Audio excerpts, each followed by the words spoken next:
Friends, TS SGT English grammar bits discussion సిరీస్లో ఉన్నామండి. Test 1 మీ అందరూ చూసే ఉంటారు. టెస్ట్ 2లో ఉన్నాము. టెస్ట్ 2లో కూడా ఇంగ్లీష్ గ్రామర్ బిట్స్ డిస్కషన్ చేద్దాం. ఈ వీడియోలోకి వెళ్ళే ముందు మీ అందరికీ ఒక చిన్న రిక్వెస్ట్ ఫ్రెండ్స్. అందరూ వీడియోలు దాదాపు 1000 మంది వీడియోలు చూస్తున్నారు ఫ్రెండ్స్. మీ అందరికీ డెఫినెట్గా నా వీడియోస్ అన్నీ చాలా యూస్ఫుల్గా ఉంటుందని అనుకుంటున్నాను. టీచర్ ఎలాగైనా గవర్నమెంట్ టీచర్ అవ్వాలన్న ఆస్పిరెంట్స్కి నా వీడియోలని చాలా స్పూన్ ఫీడింగ్ లాగా ఉంటుందని అనుకుంటున్నాను.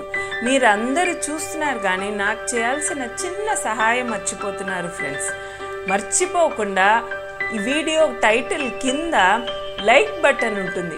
లైక్ బటన్ మర్చిపోకుండా ప్రెస్ చేయండి ఫ్రెండ్స్. లైక్ చేశారంటే మన యూట్యూబ్ మీలాంటి ఆస్పిరెంట్స్కి ఇంకా ఫార్వర్డ్ చేస్తుంది. లేకపోతే కొంతమందితోనే ఆగిపోతుంది ఫ్రెండ్స్. మీరు ఎలా ఉపయోగించుకుంటున్నారో వాళ్ళందరూ కూడా నా వీడియోని ఉపయోగించుకోవాలని ఒక మంచి ఉద్దేశంతో నేను ఈ సర్వీస్ని స్టార్ట్ చేస్తున్నానండి. మీరందరూ కూడా గవర్నమెంట్ టీచర్స్ గ్యారంటీగా అవ్వాలన్న మీ దేవుణ్ణి ప్రార్థిస్తూ మన వీడియోలోకి వెళ్ళిపోదాం రండి.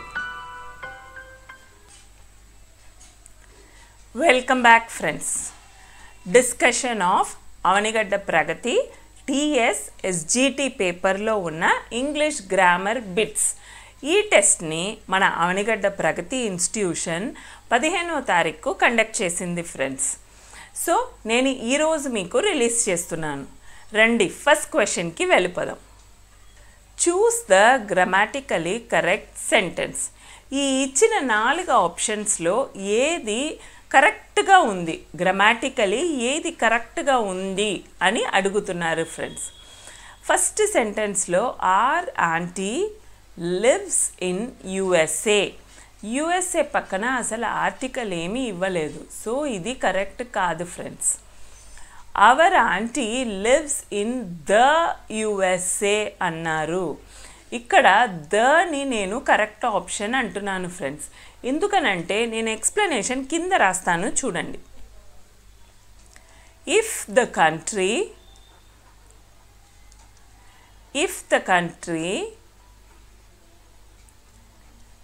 Is made up of different parts, if the country is made up of different parts, like or example USA, United States of America. చూడండి, UK యునైటెడ్ కింగ్డమ్. తర్వాత UAE అంటే ఏంటి, ఒక కంట్రీలో చాలా యునైటెడ్ స్టేట్స్ ఆఫ్ అమెరికా అంటే చాలా states కలిసి ఉంటాయి కదా, అట్లా డిఫరెంట్ పార్ట్స్ ఉన్నాయంటే దానికి మనము ద యుఎస్ఏ అని ఆర్టికల్ వాడాలి ఫ్రెండ్స్. ఇక్కడ ద యుఎస్ఏ అని ఆర్టికల్ వాడాలన్నమాట. So the correct answer is the. USA రాదు, అనే ఆర్టికల్ వాడము. సో ఇక్కడ నన్ ఆఫ్ ది అబవ్ అనేది రాదు friends. So second is the correct option. Next అండి 60th. మళ్ళా చూస్ ద గ్రామాటికలీ కరెక్ట్ సెంటెన్స్ అడిగారు. అంటే ఇచ్చిన వాటిల్లో ఏది గ్రామర్లో కరెక్ట్గా ఉంది, గ్రామాటికలీ ఏది కరెక్ట్గా ఉంది అని అడుగుతున్నారు. ఫస్ట్ క్వశ్చన్లోనే చూడండి, మనకి ఇక్కడ ఎక్స్క్లమేటరీ మార్క్ ఇచ్చారు. లిసన్ అని ఇచ్చేసారు. లిసన్ అనేది వర్బ్ కదా, వర్బ్కి ఎక్కడైనా ఎక్స్క్లమేటరీ మార్క్ ఉంటుందా? ఉండదు. సో ఇది కరెక్ట్ ఆప్షన్ కాదు, గ్రామాటికలీ కరెక్ట్ కాదు. I bought the flute yesterday. The flute రాదు. I can play a flute రాదు. Then he knows how to play the flute. ఇక్కడ మేడం మీరు ఇక్కడ ద అన్నాను కదా, మీరు ఇక్కడ రాంగ్ అన్నారు.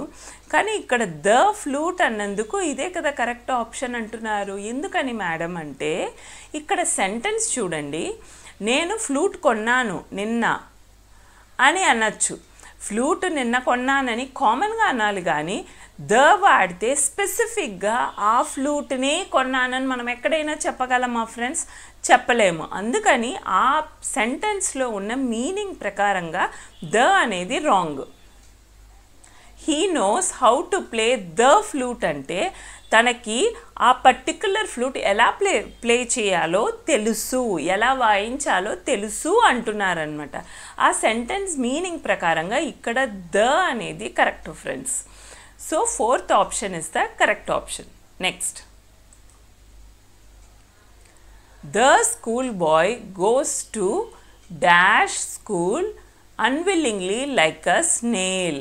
ఇక్కడ ఏ ఆర్టికల్ వస్తుంది అని అడుగుతున్నారు ఫ్రెండ్స్. మనకి ఇచ్చిన దాంట్లో డాష్ పక్కన స్కూల్ అనే వర్డ్ మనం చూడాలి. ఈ వర్డ్కి సంబంధించిన ఆర్టికల్ ఏంటి అంటున్నారు. ఇక్కడ నేను కొన్ని వర్డ్స్ రాస్తాను చూడండి. School, college, temple, hospital,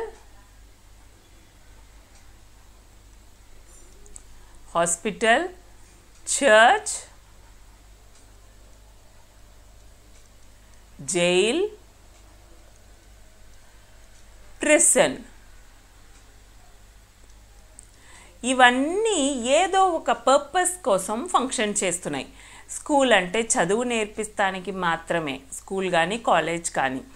temple అనేది మన డివోషన్కి, భక్తి మార్గాన్ని పంచేందుకు ఫంక్షన్ చేస్తుంది. హాస్పిటల్ అనేది రోగాల్ని నయం చేసేందుకు. చర్చ్ అనేది కూడా భక్తి మార్గమే. జైల్ అండ్ ప్రిసన్ మనకి పనిష్మెంట్ ఇచ్చేదానికి, మనం చేసే తప్పులకి పనిష్మెంట్ ఇచ్చేదానికి అన్నమాట ఇచ్చింది. సో ప్రైమరీ ఫంక్షన్స్ ఏదైతే తన మెయిన్ ఫంక్షన్స్ కోసం పని చేస్తుందో అలాంటి వాటికి ఆర్టికల్ అనేది రాదు. సో ఇక్కడ no article. The school boy goes to school unwillingly like a snail అని అంటాం. ఒకవేళ పర్టికులర్లీ స్పెసిఫిక్గా ఏదైనా ఒక స్కూల్ గురించి మాట్లాడితే అప్పుడు ద స్కూల్ రావచ్చు. ఇక్కడ ఈ సెంటెన్స్ ప్రకారంగా మనకి ఏ ఆర్టికల్ రాదు friends. Next, choose the correct sentence. Choose the sentence in which the article is used incorrectly. Article అనేది రాంగ్గా ఏ సెంటెన్స్లో వాడారు అని అడుగుతారు ఫ్రెండ్స్. ఎస్జిటి ఎగ్జామ్స్లో మీరు చూడండి, మనము ఇది ఇన్కరెక్ట్ అనే పదం తొందరలో ఎగ్జామ్ టెన్షన్లో చూడము సరిగా. మనం ఇందాక నుంచి ఎక్కడ గ్రామాటికలీ కరెక్ట్ సెంటెన్స్ అని అడిగారు, కానీ ఇక్కడ మనని కన్ఫ్యూజ్ చేస్తానికి ఆర్టికల్ ఎక్కడ ఇన్కరెక్ట్గా వాడారు అని అడుగుతున్నారు. సో దయచేసి క్వశ్చన్ పైన ఇచ్చిన కమాండ్స్ని కరెక్ట్గా చదివి కింద ఆప్షన్స్ చూసుకోండి ఫ్రెండ్స్, మీకు ఈజీగా ఉంటుంది.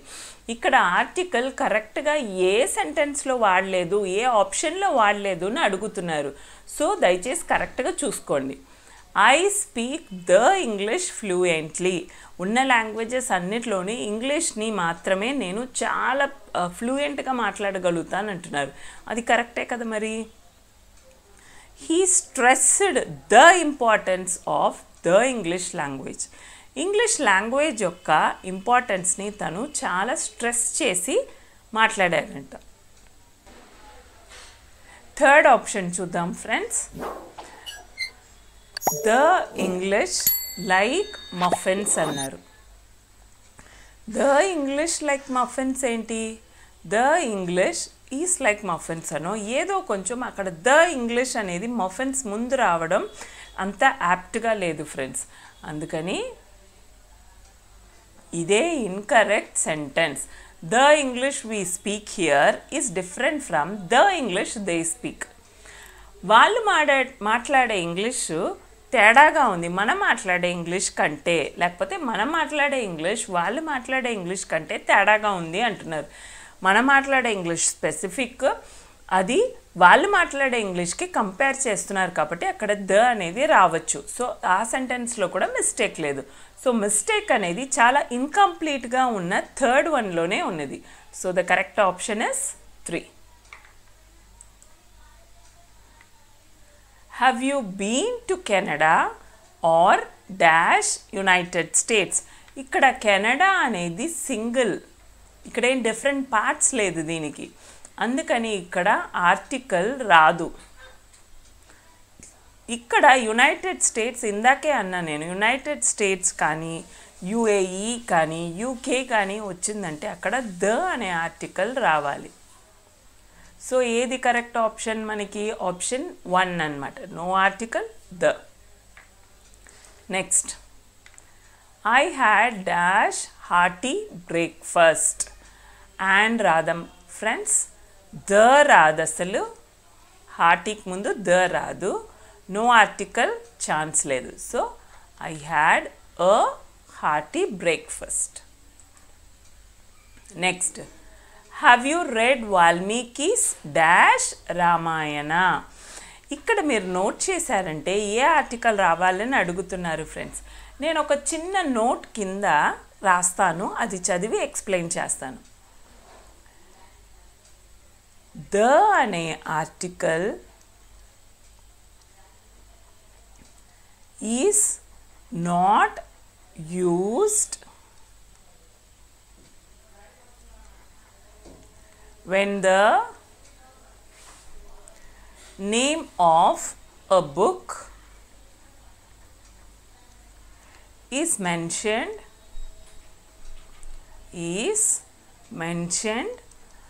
along with the author's name. Along with the author's name. అంటే ఏంటంటే ఫ్రెండ్స్, మనకి ఏదన్నా ఒక బుక్ నేమ్ చెప్పినప్పుడు ఆ బుక్ నేమ్ పక్కనే ఆథర్స్ నేమ్, ఆ బుక్ రాసిన ఆథర్స్ నేమ్ ఉన్నదంటే మనం అక్కడ ద అనే ఆర్టికల్ బుక్కి ముందు రాయము. మళ్ళీ ఒకసారి చెప్తాను ఫ్రెండ్స్, ఏదైతే బుక్ నేమ్, ఇక్కడ బుక్ నేమ్ ఏంటి మనకి? రామాయణ. రామాయణ అనే బుక్ నేమ్కి ముందు మనకి డాష్ ఇచ్చాడు. రామాయణ అనే నేమ్కి ముందు మనకి ఆ రామాయణ రాసిన వాల్మీకి పేరు ఇచ్చాడు కాబట్టి, ఆ బుక్ రాసిన వాల్మీకి పేరు ఇచ్చాడు కాబట్టి, ఎక్కడైతే ఏ సెంటెన్స్లో అయితే ఆ బుక్ రాసిన ఆథర్ నేమ్ పక్కనే ఉంటే అక్కడ మనము ద అనే ఆర్టికల్ వాడము. ఆయన అసలు రాదు ఫ్రెండ్స్, అ రామాయణ రానే రాదు. సో ఇక్కడ నో ఆర్టికల్. మనము have you read Valmikis Ramayana అంతే ప్లెయిన్గా వస్తుంది, ఆర్టికల్ అసలు ఏమీ రాదు. నెక్స్ట్ ఫ్రెండ్స్, ఇక్కడితో ఆర్టికల్స్ అనేది పూర్తయిపోయింది. ఇప్పటి నుంచి ప్రపోజిషన్ ఫ్రెండ్స్. చాలా ఈజీ, గ్రామర్లోనే చాలా ఈజీ అయింది preposition. Giri was astonished dash the sad news. Sad news వినగానే, తెలియగానే గిరి చాలా అప్సెట్ అయిపోయి డిప్రెస్ అయిపోయాట. సో వినగానే Giri was astonished. To the sad news వస్తుందా, అట్ ద సాడ్ న్యూస్ వస్తుందా, విత్ ద సాడ్ న్యూస్ వస్తుందా, ఇన్ ద సాడ్ న్యూస్ వస్తుందా? ఇన్ అనేది అసలు రాదు ఫ్రెండ్స్, సాడ్ న్యూస్లో రాదు మనకి. So with the sad news వస్తుందా?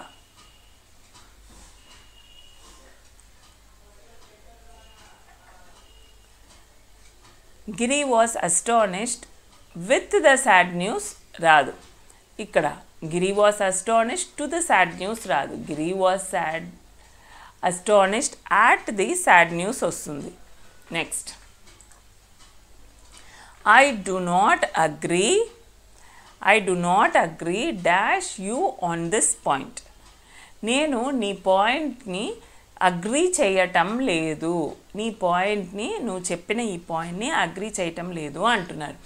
ఐ డు నాట్ అగ్రీ, నువ్వు చెప్పిన నీతో పాటు, నువ్వు చెప్పిన పాయింట్ని నీతో పాటు నేను అగ్రీ చేయట్లేదు, నాకు వేరే రకమైన ఒపీనియన్ ఉన్నది అని అంటున్నారు. దీని మీనింగ్ అనమాట. ఇక్కడ I do not agree at you రాదు. I do not agree in you రాదు. I do not agree to you రాదు. I do not agree with you.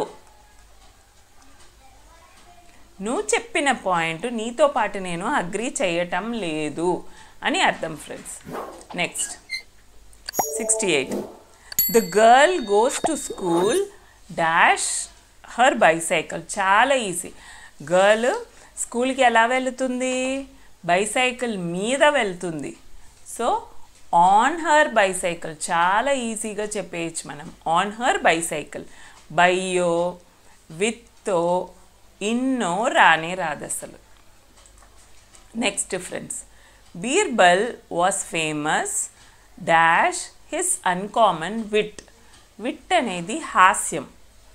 So హాస్యం అనే మేబీ ఏదైనా తను హాస్యంలో అంటే అందరూ చెప్పేలా కాకుండా చాలా అన్కామన్ అయిన విషయాన్ని, చాలా రేర్గా ఉండే విషయాన్ని హాస్యంగా తెలియబరుస్తాట. అది బీర్బల్ ప్రత్యేకత అంట. So Birbal was famous dash his uncommon wit. At his uncommon wit కాదు.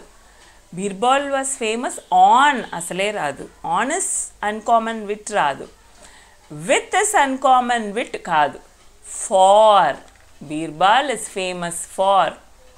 India is famous far spices. Andhra Pradesh is famous far. Tamil Nadu is famous far. అట్లా ఫార్ అని అంటారనమాట ఫేమస్ పక్కన. So the correct answer is far. Next, carnivorous animals feed. ఇది కూడా చాలా easy అయిన question అండి. Feed dash flesh. దేని ఫీడ్ చేస్తుంది? ఫ్లెష్ని. సో కార్నివోరస్ దేని మీద ఆధారపడి ఉంది? ఫ్లెష్ మీద. So feeds on. డైరెక్ట్గా మనం వేరే ఆప్షనే చూసుకోకూడదు. Feed on flesh.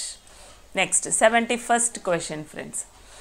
India and America, ఇండియాను అమెరికాను రెండు దేశాలు ఎంటర్డ్ డాష్ అగ్రిమెంట్స్. చాలా అగ్రిమెంట్స్లో ఎంటర్ అయ్యారనమాట.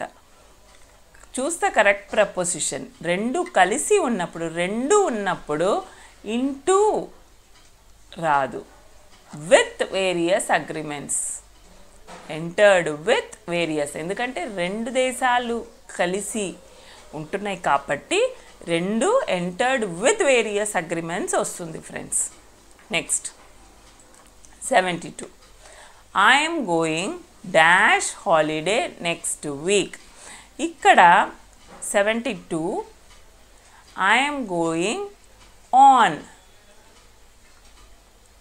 ఆన్ ఎప్పుడు వాడతామనంటే వీక్స్ కానీ, స్పెషల్ డేట్స్ కానీ, స్పెషల్ డేస్ కానీ మెన్షన్ చేసినప్పుడు మనం ఇక్కడ ఆన్ అనే ప్రపోజిషన్ వాడతాము. ఇక్కడ వీక్ వచ్చింది కదా ఫ్రెండ్స్ క్వశ్చన్లో, అందుకని ఆన్ అనేది వాడతాము. I'm going on holiday next week. I will be away for 2 weeks. So ఇక్కడ మన correct option on. Next, we traveled dash the train. We traveled on the train. ఇక్కడ మీరు అడగచ్చు, మేడం ట్రైన్ ఆన్ అంటే మీద అనే అర్థం ఇందాక అన్నారు కదా ఆన్ ద బైసైకిల్ అని. అఫ్ కోర్స్ ఫ్రెండ్స్ నేను లేదని లేదు. ఇక్కడ we traveled on the train కన్నా we traveled in the train అనడం కన్నా we traveled on the train అనేదే కరెక్ట్గా ఉంటుంది. ట్రైన్ మీద వెళ్తున్నాము, బస్ మీద వెళ్తున్నాము అంటే మీద అంటే ఓవర్, ట్రైన్ మీద అనే అర్థం కాదు. So we are taking the train and going అని అర్థం అనమాట. So the correct option is on. Next friends, choose the correct prefix to form opposite. ఇచ్చిన వర్డ్కి ఆపోజిట్ అవ్వాలి. మనం ఏ ప్రిఫిక్స్ అంటే ఒక వర్డ్కి ముందు రాసేది, సఫిక్స్ అంటే ఒక వర్డ్కి తర్వాత రాసేది, తర్వాత యాడ్ చేసేది అనమాట. సో ఈ రెస్పాన్సిబుల్ అన్న వర్డ్ ఇచ్చాడు ఫ్రెండ్స్. ఈ వర్డ్కి ఏది ముందు యాడ్ చేస్తే ఆ ఇచ్చిన వర్డ్కి ఆపోజిట్ వర్డ్ అవుతుంది అని అడుగుతున్నారు. ఇమ్రెస్పాన్సిబుల్ అనేది రాదు ఫ్రెండ్స్. ఇమ్ అంటే నేను ఇంపాసిబుల్ రావచ్చు, ఛాన్స్ ఉంది. పాసిబుల్ అనే వర్డ్కి ముందు ప్రిఫిక్స్ యాడ్ చేసాము, ఇంపాసిబుల్ అయిపోయింది. నెక్స్ట్, అన్రెస్పాన్సిబుల్ కూడా రాదు ఫ్రెండ్స్. అన్హ్యాపీ రావచ్చు, హ్యాపీకి ముందు అన్ యాడ్ చేసాము, అన్హ్యాపీ, ఇది కరెక్ట్. కానీ అన్రెస్పాన్సిబుల్ రాదు. ఇక్కడ ఇన్యాక్టివ్ వస్తుంది, కానీ ఇన్రెస్పాన్సిబుల్ రాదు. So the correct option is irresponsible. రెస్పాన్సిబుల్కి opposite irresponsible. irresponsible. Next friends. He felt very embarrassed there in the party as he found all strange people. తను ఆ పార్టీలో he felt very embarrassed there in the party. ఆ పార్టీలో చాలా embarrassed అంటే చాలా అన్కంఫర్టబుల్గా feel అయ్యాడంట. ఎందుకనంటే అక్కడ తనకి చాలా స్ట్రేంజ్ వింతైన మనుషులు కనపడ్డారంట, తెలియని మనుషులు. He was found all strange people. అది స్ట్రేంజ్కి వింత అని అనొచ్చు, లేకపోతే అందరు కొత్త వాళ్ళుగా ఉన్నారు, తనకి ఎవరు తెలిసిన వాళ్ళుగా లేరు అని కూడా అనొచ్చు అనమాట. సో ఈ స్ట్రేంజ్ అనే వర్డ్ అండర్లైన్ చేశారు కాబట్టి దీనికి యాంటోనిమ్ అడుగుతున్నారు. యాంటోనిమ్ అంటే ఆపోజిట్ పదం ఫ్రెండ్స్. ఆపోజిట్ పదం ఏంటి అని అడుగుతున్నారు. మనకు తెలుసు కదా సినోనిమ్ అంటే మీనింగ్. సినోనిమ్ అంటే మీనింగ్, యాంటోనిమ్ అంటే ఆపోజిట్ ఫ్రెండ్స్. క్వశ్చన్లో చూసుకోండి యాంటోనిమ్ అడుగుతున్నారా సినోనిమ్ అడుగుతున్నారా అని. సో యాంటోనిమ్ అంటే ఆపోజిట్. స్ట్రేంజ్ అంటే వింత అవ్వచ్చు, లేకపోతే తెలియని వ్యక్తులు అవ్వచ్చు. డిఫరెంట్ రాదు స్ట్రేంజ్కి. ఆడ్ చాలా అరుదైన, చాలా డిఫరెంట్గా ఉన్న వాళ్ళలోనే చాలా డిఫరెంట్గా, అది రాదు, ఆపోజిట్ వర్డ్ అవ్వదు అది. ఎక్సెంట్రిక్ కూడా రాదు. ఫెమిలియర్ అంటే చాలా పరిచయమైన,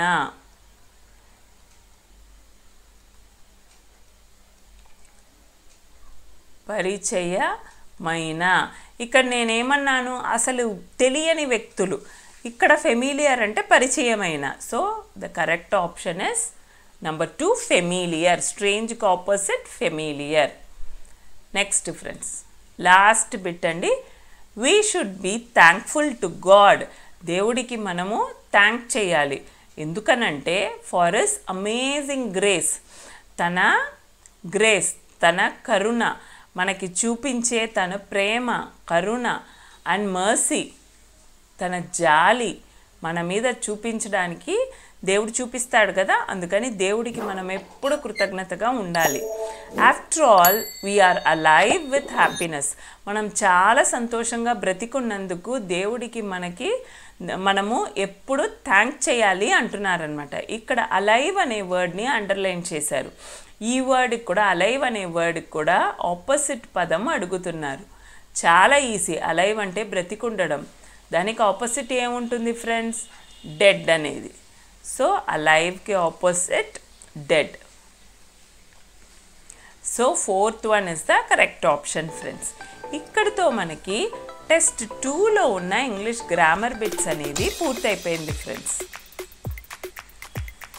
సో మీరందరూ మర్చిపోకుండా మళ్ళీ ఒకసారి వీడియో ముగించే ముందు మీకు చెప్తున్నాను, మీ అందరికీ నా వీడియో ఇంగ్లీష్ గ్రామర్ బిట్స్ చాలా క్లీన్గా, చాలా డీటెయిల్డ్గా వర్డ్ బై వర్డ్ నేను ఎక్స్ప్లెయిన్ చేస్తున్నాను ఫ్రెండ్స్. మీలాంటి వాళ్ళు, మీలాంటి ఎస్జిటికి ప్రిపేర్ అయ్యే వాళ్ళు చాలామంది ఉంటారు మీకు తెలియకుండా. వాళ్ళందరికీ కూడా నేను జస్ట్ కొంతమంది కోసం వీడియో చేయట్లేదు ఫ్రెండ్స్. అందరికీ ఉపయోగపడాలని, చాలామందికి రీచ్ అవుతుందని ఇది ఒక సర్వీస్ లాగా చేస్తున్నప్పుడు మీరు నా తిప్పి చేసే ఒక చిన్న సహాయం, జస్ట్ ఇక్కడ చూడండి, నేను ఇక్కడ డిస్ప్లే చేసినట్టుగా లైక్, షేర్, సబ్స్క్రైబ్. మీరు చూసే టైటిల్, యూట్యూబ్ టైటిల్ కింద లైక్ అనే ఆప్షన్ ఉంటుంది, దాన్ని జస్ట్ క్లిక్ చేయండి ఫ్రెండ్స్. అది చేస్తే చాలు ఫ్రెండ్స్. నాకు నా వీడియో మీలాగా చాలామంది ఎస్జిటికి ప్రిపేర్ అయ్యే ఆస్పిరెంట్స్కి యూట్యూబ్ ఫార్వర్డ్ చేస్తే అంతమందికి యూస్ అవుతుంది కదా ఫ్రెండ్స్.